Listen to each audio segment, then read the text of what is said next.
Alors on va découvrir ensemble les premières images qui nous parviennent de Fordo, site d'enrichissement d'uranium, base la plus secrète du régime iranien. Voilà, ce sont des images qui sont diffusées par le régime iranien. On distingue simplement ce panache de fumée noire au-dessus de la montagne. Évidemment, on n'est pas plus près que ça. On va guetter aussi les images qui pourraient nous être envoyées par les États-Unis parce que les Américains, eux aussi, vont aller vérifier l'efficacité de leur frappe. Oui, il y a un point qui est important, c'est que la météo est très bonne.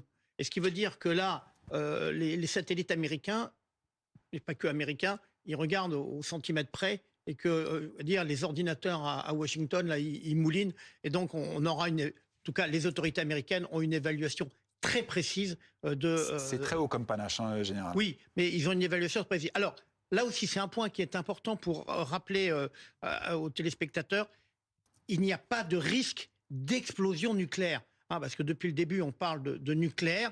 Il n'y a pas de risque en frappant ce site qui est tout d'un coup un champignon nucléaire.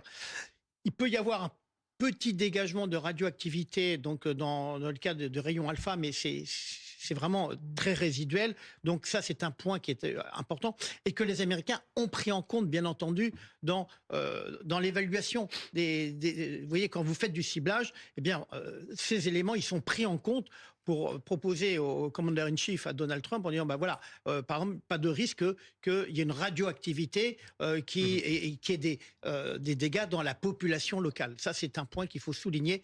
Pas de risque d'explosion nucléaire. Et ça renvoie à ce que disait Trump, c'est-à-dire que ce qui est important aussi à noter ce matin, c'est que Trump considère que le boulot a été fait, que tout est détruit.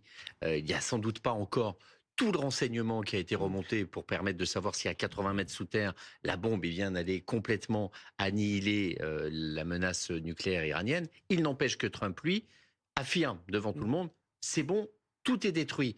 Manière de dire... On n'ira pas plus loin. Je reviens encore là-dessus. Le message qu'il essaye de faire passer depuis ce matin, c'est on a frappé une fois, entre guillemets, pour faire plaisir à Netanyahou et pour lui dire on est à vos côtés, mais on n'ira pas plus loin.